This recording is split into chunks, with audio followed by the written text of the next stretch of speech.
運命の嵐は来たれ。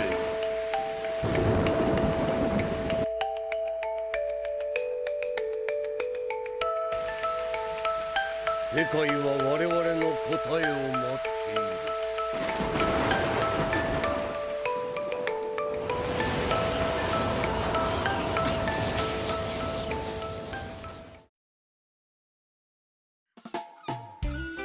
Salut les divergents, et bienvenue sur Volonté du Divergent, la chaîne qui vous plonge dans l'univers de One Piece. J'ai décidé d'entrer dans le YouTube Game, et ceci est ma toute première vidéo théorie. Vous l'avez compris, je m'y essaye. Et bien entendu, je compte sur vous pour me donner de la force et du soutien, et vous savez comment faire. Pouce bleu si la vidéo vous a plu, l'abonnement pour me suivre, et la cloche pour ne pas rater mes prochaines vidéos. Aussi, vous pouvez intervenir sur l'espace commentaire pour donner votre avis, échanger, débattre et bien plus. Dans le respect et la bonne humeur bien sûr. On démarre cette vidéo sans suspense car vous avez vu le titre, vous avez vu la miniature, vous avez compris que j'allais parler du possible fruit qu'aurait mangé Monkey D. Dragon, chef des révolutionnaires et père de Luffy. Installez-vous confortablement et faites comme moi qui profite du paysage. Bon visionnage.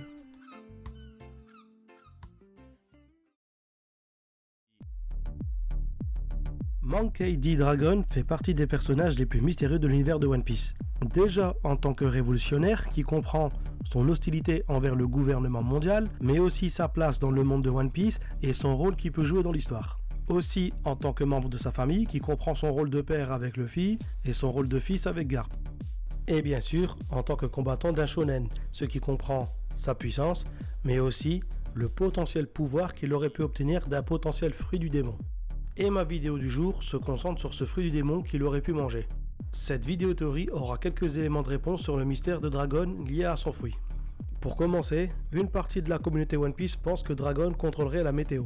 Cela s'explique avec son apparition sur Lockdown, avec un éclair qui sauve Luffy de justesse et une apparition mystérieuse de Dragon sous la pluie et l'orage. À cela s'ajoute l'interaction de Dragon avec Smoker et ce vent qui balaye tout le monde après un discours de Dragon. Et toujours sur Lockdown et à proximité de Smoker, Dragon qui fait son discours sous la pluie et les éclairs. Et plus tard, sur le Great Terminal, une autre intervention de Dragon qui balaye les flammes avec le vent, menant tout de suite à son bateau. Mais il y a une chose que je dois bien avouer, c'est que contrairement aux autres éléments tels que les nuages, la pluie ou les éclairs, le vent, par ses couleurs vives, sont bien explicités.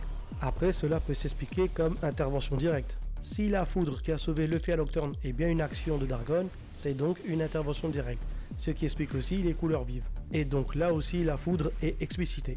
En bref, vous l'avez compris, même la présence et les possibles interventions de Dragon sont des mystères. Et on part donc sur de la spéculation. Avec les éléments que je viens de présenter, on va essayer de mettre ce fruit dans l'une des trois catégories connues. Pour ce qui est des Logia, la météo est trop vaste et représente trop d'éléments pour être représenté par un fruit Logia qui représente lui un élément. Il y a déjà un Logia qui représente la foudre, il y aurait pu avoir un Logia qui représente le vent et un autre qui représente les nuages, mais seulement un des trois et pas les trois combinés. On pourrait établir une règle comme quoi un élément peut engendrer d'autres éléments, par exemple le vent qui ramène les nuages qui génèrent la pluie et les éclairs, mais cela va gêner d'autres éléments déjà présents dans One Piece. Pour exemple, le Pika Pika no Mi de Kizaru n'a pas lieu d'être si le Mera Mera no Mi qui est lui-même un feu, le feu donnant de la lumière, plus besoin du Pika Pika no Mi pour générer de la lumière. Pareil pour le Moku Moku no Mi de Smoker, pas de fumée sans feu comme on dit. Pareil pour le Susu Susu no Mi de Karasu, la suie étant due à la combustion. Et j'aurais pu vous donner encore d'autres exemples pour montrer que si on devait justifier un élément par un autre, beaucoup d'éléments n'auraient pas lieu d'être dans le manga. Avec ce que je viens d'expliquer, j'élimine le Logia qui lui ne peut représenter qu'un élément et la météo lui étant un phénomène de plusieurs éléments. Passons maintenant aux paramécias. J'avoue que cette catégorie de fruits du démon me perturbe énormément. J'ai l'impression que c'est le fourre-tout. Pour distinguer un paramécia, il faut toujours procéder à l'élimination. C'est pas un Zoan, c'est pas un Logia, donc c'est un paramécia. Preuve que ce fruit n'a pas de particularité propre. En plus, j'ai déjà remarqué des fruits du démon que je n'aurais pas mis dans la catégorie paramécia, ce qui montre un arbitrage sur les fruits du démon par moment. Après, c'est mon avis et cela n'engage que moi. En tout cas, je n'arrive pas à trouver de logique claire et précise. Mais partons sur les faits et ce que l'on sait sur les paramécias. Lorsque je vais sur des sites wiki One Piece, le paramécia est souvent représenté en trois sous-catégories. Une dans laquelle où ça a un effet directement sur le corps de l'utilisateur, comme le fruit de Baggy, de Mr. One ou de Jaws. Une deuxième sous-catégorie dans laquelle la matière est produite, comme Doflamingo qui produit des fils ou Mr. Tsui qui produit de la cire. Puis, il y a une troisième sous-catégorie dans laquelle les utilisateurs influencent directement l'environnement. On peut prendre l'exemple de Fujitoro qui lui influence la gravité et Barbe Blanche qui lui fait des tremblements de terre. De plus, il s'agit de fruits du démon qui ne m'auraient pas choqué s'ils étaient classés comme Logia. C'est donc une piste qui mènerait à dire que le pouvoir d'un fruit du démon qui influencerait la météo serait de type paramécien. Et puis, plus rien me choque dans cette catégorie de fruits. Sauf que j'avais remarqué quelques détails. Si on reste sur l'exemple de Fujitoro et de Barbe Blanche, j'ai remarqué quelque chose en particulier.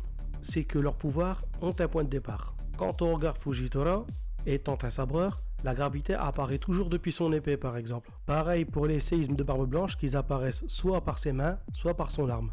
À l'image de Katakuri qui générait beaucoup de mochi autour de Luffy, mais on voyait bien que ça venait directement de son corps. Ce n'est pas apparu quelque part autour de Luffy. Avec ces informations, on comprend que l'utilisateur du paramétéore reste un homme matière. Il génère la matière depuis son corps et la diffuse autour de lui. Il ne pourrait donc pas faire apparaître un nuage depuis le ciel ou bien un éclair depuis le ciel, ou bien le vent comme l'a fait Dragon. Deuxième détail que je remarque, c'est cette limite entre un Logia et un paramétéore. On le sait déjà, les fruits catégorisés comme Logia sont des fruits élémentaires. Pour ma part, ce que j'appelle éléments en dehors de One Piece sont très souvent des énergies. Les énergies étant électriques, hydrauliques, thermiques et autres. Ajoutons à cela qu'une énergie se convertit. L'énergie hydraulique peut se convertir en énergie électrique, l'énergie électrique peut se convertir en énergie thermique et ainsi de suite. Et même le Mori Mori no Mi d'Amaraki suit la règle, la biomasse étant une énergie servant à la combustion.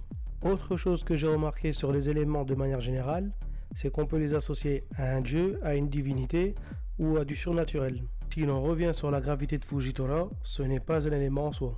Il s'agit bien d'énergie, mais c'est pas une énergie que l'on convertit ou que l'on représente souvent dans les mythes par un être divin ou surnaturel.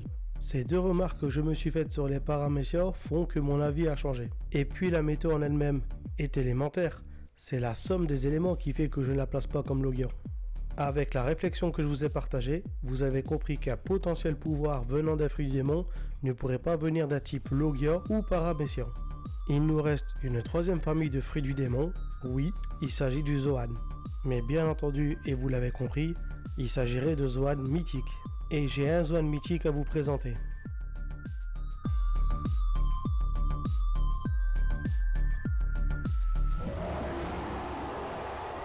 Le Uo Uo no Mi modèle Oryu. Quoi? Mais t'es sérieux? T'as vu le manga ou pas? Y'a déjà un dragon, mais t'es con ou quoi? Oui, c'est bon, je le sais déjà, laissez-moi parler maintenant, stop. Oui, je le sais déjà, il y a déjà un fruit du démon mangé par Kaido qui transforme en dragon, je le sais. Mais laissez-moi finir cette vidéo et vous présenter les éléments, ça peut vous intéresser. Et puis, si vous n'êtes pas d'accord, j'ai quelque chose à vous proposer. Laissez un commentaire et vos arguments, la vidéo est aussi là pour ça. Je rappelle que c'est une chaîne dédiée au manga One Piece pour des fans de One Piece. L'intérêt de ces vidéos est de deviner ensemble la suite de One Piece. D'où l'invitation à écrire dans l'espace commentaire, dans le respect et la bonne humeur toujours. Donc je reprends. Où j'en étais déjà? Ah oui. Selon moi, Dragon aurait mangé le fruit du Uo Uo no Mi modèle Oryu. Un dragon oriental comme celui de Kaido. Le simple fait que le Uo Uo no Mi ait des modèles donne la possibilité d'avoir d'autres dragons. Je m'explique. Les dragons des mythes japonais sont principalement repris des dragons des mythes chinois. Je vais donc m'appuyer sur les sources chinoises pour me justifier. Mais d'abord, voyons quelques éléments qui me penchent vers l'idée d'un dragon. Premier point qui est peut-être sous nos yeux depuis le début, son nom. Monkey D. Dragon. Je ne vais pas m'attarder dessus, vous avez compris. Le fait aussi qu'il est opposé à des dragons célestes, dont il veut renverser l'ordre car il n'y voit que le chaos. Le fait aussi que Sabo a des techniques liées au dragon. De plus, depuis qu'il a le Mera Mera no Mi, cela le lie davantage au dragon. Pour rappel, Sabo étant enfant, a été sauvé par Dragon qui l'a pris sous son aile et l'a fait grandir chez lui, chez les révolutionnaires, faisant de lui très probablement son élève, d'où les techniques de dragon qui ont été transmises aussi. A noter que Sabo imite la patte d'un dragon à 3 griffes, et je reviendrai plus tard à propos de ce nombre de griffes. Autre point à remarquer, le bateau de Dragon, qui est orné d'un dragon, voire 2 dragons qui sont entrelacés, mais ça aussi on le verra plus tard. Il y a aussi sa réputation et son apparence qui entretient ce lien avec les dragons. Sur le point de vue physionomique, Dragon a des yeux et un regard perçant faisant penser à celui d'un dragon. Son apparence et son comportement de manière générale reflètent une image d'un homme impressionnant et à la fois bienveillant. Et tel un dragon, sa présence est marquée par le changement du climat. Et même s'il n'est pas vu, le simple fait de savoir que Dragon est dans les parages peut donner une ambiance bonne ou mauvaise selon la réputation qu'on lui fait. Comme le dragon qui est vu comme ennemi terrifiant pour les uns, Dieu protecteur et faisant de pluie pour les autres. Concernant la marque sur son visage, elle peut refléter la peau écailleuse d'un dragon ou d'une flamme stylisée. Concernant cette marque, on remarque qu'elle n'est jamais au même endroit selon les périodes de vie de Monkey D. Dragon. On la remarque sur son bras à 17 ans lors de l'événement de God Valley, autour de sa jambe à ses 33 ans post-O'Hara il y a 22 ans, puis sur son visage à 41 ans. Pareil pour ses cheveux qui poussent avec le temps, montrant une évolution. Je m'attarde sur ces évolutions liées au temps car là aussi il sera lié au dragon plus tard. Dernier point de liaison de Monkey D. Dragon avec un dragon est bien entendu le contrôle du climat. Tous ces points que je viens de présenter sont axés sur les faits et l'image que fait paraître Dragon. Passons maintenant à l'étude des dragons asiatiques. Les dragons asiatiques, présents dans les mythologies de Chine, Japon, Corée, Vietnam et Tibet, sont très différents des dragons occidentaux. Là où les dragons occidentaux sont souvent destructeurs, cracheurs de feu et maléfiques, les dragons asiatiques sont généralement bienveillants, sages et porteurs de puissance naturelle. Ils ont pour fonction principale le contrôle des éléments, principalement l'eau, la pluie, les rivières, mais parfois aussi le vent et les tempêtes. Gardiens de trésors ou connaissances, symboliques des richesses matérielles et spirituelles. La sagesse et la guidance, ils sont souvent des guides spirituels ou des protecteurs de souverains. Et la longévité et l'immortalité symbolique, souvent liées à l'éternité, à la continuité du monde ou à la protection du peuple. Leurs représentations sont généralement serpentiformes avec une longue silhouette, griffes, cornes et moustaches, mais rarement des ailes comme les dragons occidentaux. Les dragons japonais nommés Ryu ou Tatsu ont été influencés par les dragons chinois, mais ont évolué pour refléter les croyances et les traditions japonaises. Ils sont souvent associés à l'eau, en particulier aux mers et aux rivières, et sont considérés comme des divinités dans le shintoïsme. Comme évoqué précédemment, je ne parlerai pas des dragons japonais, mais plutôt des dragons chinois qui ont imprégné la culture japonaise du dragon. Les dragons chinois nommés Long sont des créatures mythologiques profondément enracinées dans la culture chinoise. Ils sont associés à la royauté, à la prospérité et à la sagesse. Historiquement, le dragon était un symbole impérial représentant l'autorité de l'empereur. Les dragons chinois sont souvent décrits comme des créatures serpentines avec des cornes de cerf, des yeux de démon, des griffes d'aigle, des pieds de tigre et une barbe de poisson. Ils sont également liés aux éléments naturels, notamment l'eau, le vent et la pluie, jouant un rôle crucial dans l'agriculture chinoise en contrôlant les intempéries. Les dragons chinois sont rangés par famille. Il y a le Futsal-Long, surnommé le dragon des trésors cachés. C'est un dragon du monde souterrain qui garde les trésors enfouis. Des volcans apparaissent lorsqu'il sort du sol pour aller au ciel. Il possède aussi une perle magique qui est son bien le plus précieux. Il y a aussi le Tianlong, qui signifie littéralement dragon céleste ou alors dragon volant. C'est aussi le nom d'une étoile de l'astrologie chinoise. C'est le gardien des demeures divines et le protecteur des cieux. Il porte parfois les palais des dieux directement sur son dos, les mains tenant en l'air. Il symbolise l'élévation vers un état supérieur. Nous avons aussi le Dilong, surnommé dragon de terre. Son nom signifie ver de terre, mais de manière élégante, à ne pas confondre avec le nom classique. Il contraste avec le Tianlong qui est un dragon céleste. Il est le maître des sources et des cours d'eau, qu'il dirige à son gré. Il séjourne durant l'été dans le ciel et passe l'automne dans la mer. Il peut créer des temps nuageux et clairs, mais aussi des temps instables. Autre famille de dragons, le Shenlong, appelé le dieu dragon ou dragon divin. C'est le dieu dragon de la tempête et un maître de la pluie. Aussi important que le Tianlong ou le dragon azur, faisant les nuages, la pluie et les tempêtes bénéfiques à l'agriculture. On évitait de l'enfoncer pour éviter les mauvais temps. Souvent dans les robes et les insignes des empereurs chinois, il possédait 5 griffes comme symbolisant le dragon impérial, admiré depuis des siècles lors de festivals. Il y a aussi d'autres dragons ne faisant partie d'aucune catégorie ou de famille. Ce sont des dragons mythologiques et nommés tel un nom propre. Pour en citer quelques-uns, on peut parler du Qilong, le dragon que vous connaissez sous le nom de Seryu dans One Piece. Son nom signifiant dragon azur ou dragon bleu-vert, Il est l'un des 4 grands symboles célestes de la mythologie chinoise. Il est le gardien de l'Est et du printemps. Il représente la renaissance, la vitalité et la croyance de la nature. Il protège les cieux à l'aube du renouveau et guide l'énergie du monde vers un nouveau cycle. Sa présence apporte chance, prospérité et harmonie. Autre dragon nommé le Huanglong. Son nom signifie dragon jaune. Il est le symbole de la sagesse, de l'équilibre et du pouvoir impérial. Précédemment, lorsque je vous ai présenté le Qilong ou le Seryu, j'avais parlé brièvement des 4 symboles. Chacun de ces symboles est représenté par une créature, un point cardinal, une saison et un élément. Avec le dragon azur qui représente l'Est, le printemps et l'élément bois, le tigre blanc qui représente l'Ouest, l'automne et l'élément métal, l'oiseau vermillon qui représente le Sud, l'été et l'élément feu, ainsi que la tortue serpent noir qui représente le Nord, l'hiver et l'élément eau. Mais dans les mythes mentionnant le Huanglong, ou alors dragon jaune, il est ajouté un 5e symbole, placé au centre pour représenter le centre du cosmos, le changement de saison ainsi que l'élémentaire, et complète les 4 symboles, et harmonise les 5 éléments. Il est dit qu'il apparaît uniquement lorsque règne un souverain juste et vertueux, annonçant une ère de paix et de prospérité. Selon la légende, il serait descendu du ciel pour enseigner à l'empereur légendaire Fuxi les secrets de l'écriture et des lois du monde.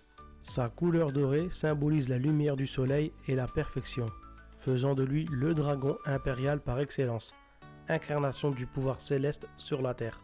Petit détail à son sujet, il est le symbole de l'empereur. Il apparaît sur ses robes et ses insignes, avec un nombre de griffes étant de 5. Le nombre de griffes étant très important car il représente le rang. Le dragon à 5 griffes était le symbole de l'empereur et lui appartenait exclusivement. Les nobles et les princes pouvaient avoir 4 griffes. Et le dragon à 3 griffes était commun et accessible à tous, notamment au peuple. Et maintenant, passons à celui qui m'intéresse. Celui dont le kanji se lit Horyu en japonais et se nomme Yinglong en chinois. Son nom veut dire dragon réactif, dans le sens où c'est un dragon répondant. C'est un dragon ailé, oui, un dragon ailé, divinité de la pluie dans la mythologie chinoise antique.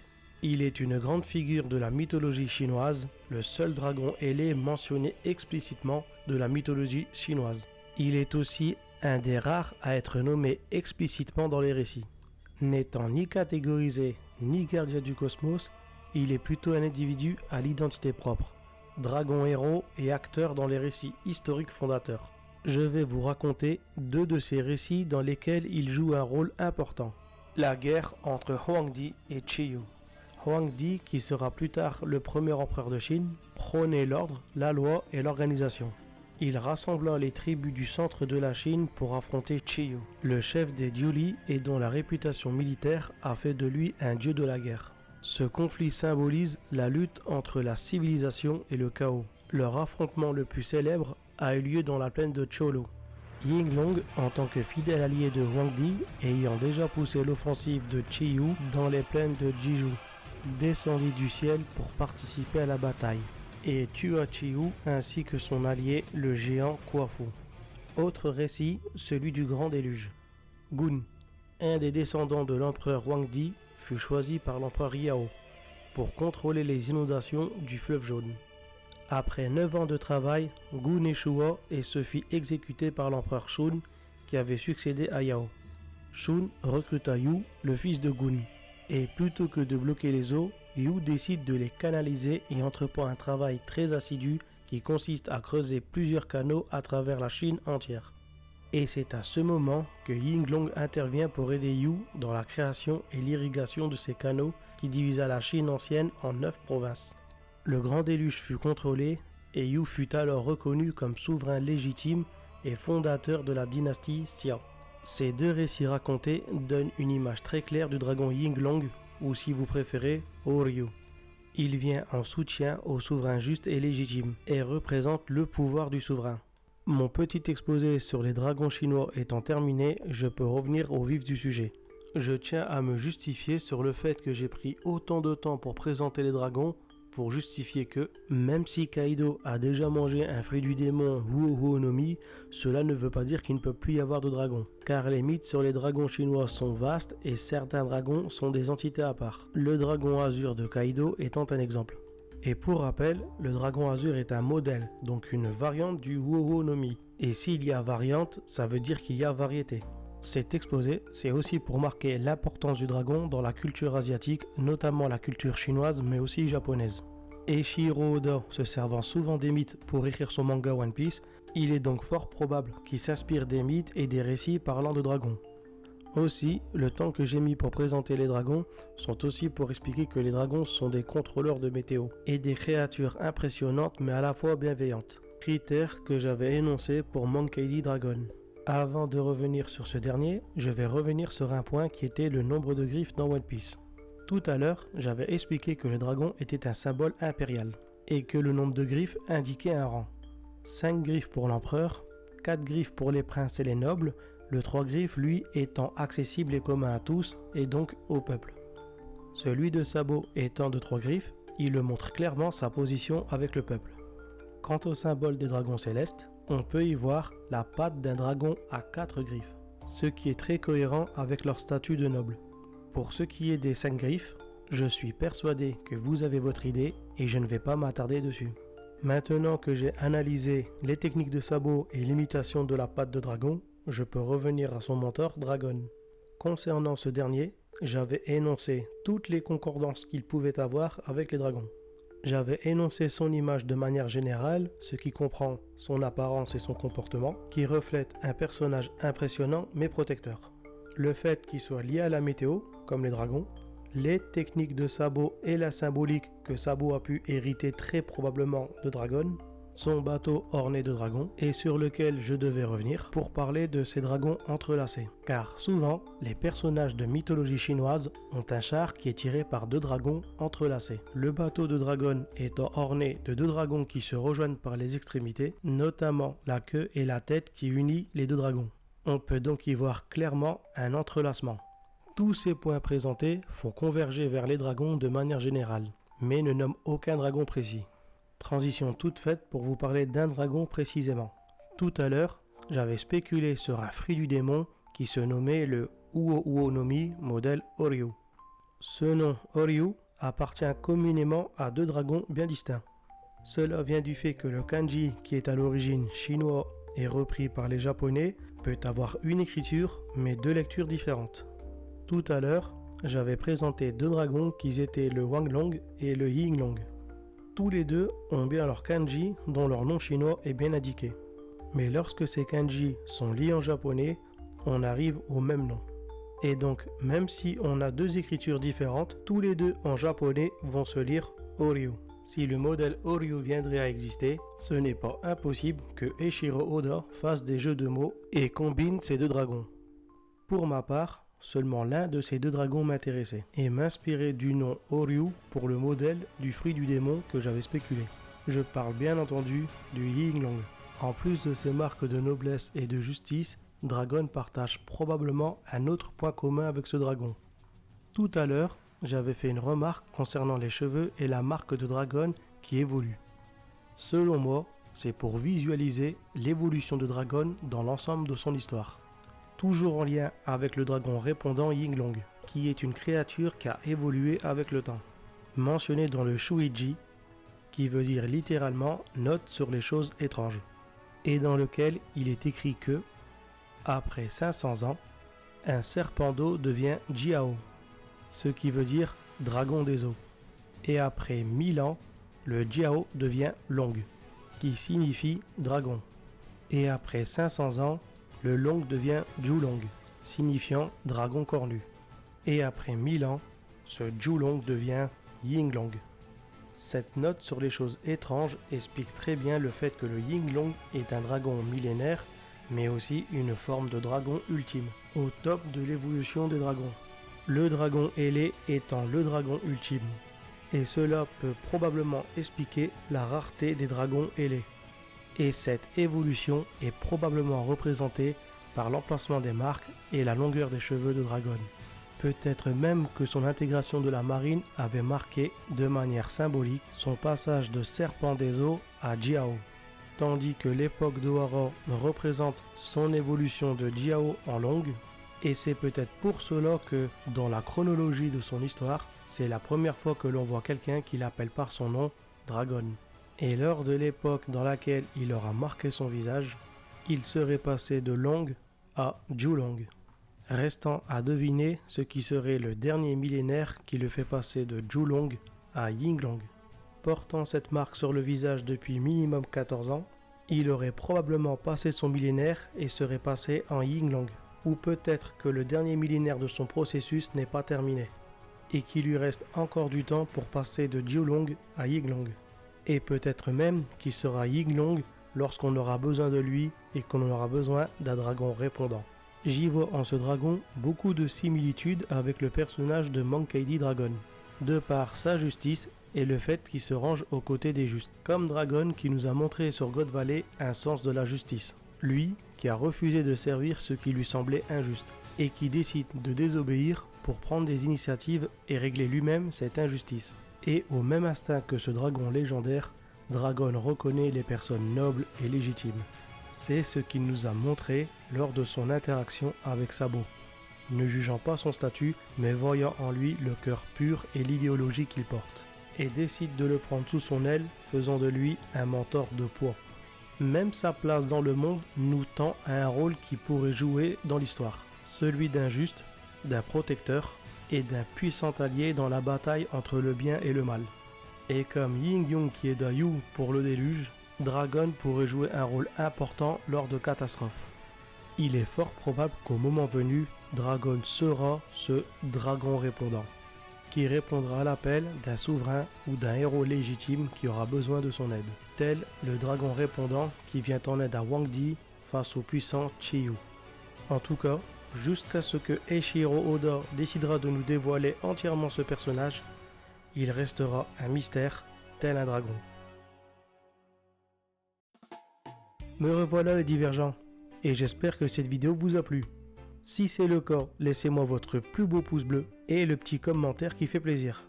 D'ailleurs, si vous avez regardé cette vidéo jusqu'au bout, écrivez divergent en commentaire.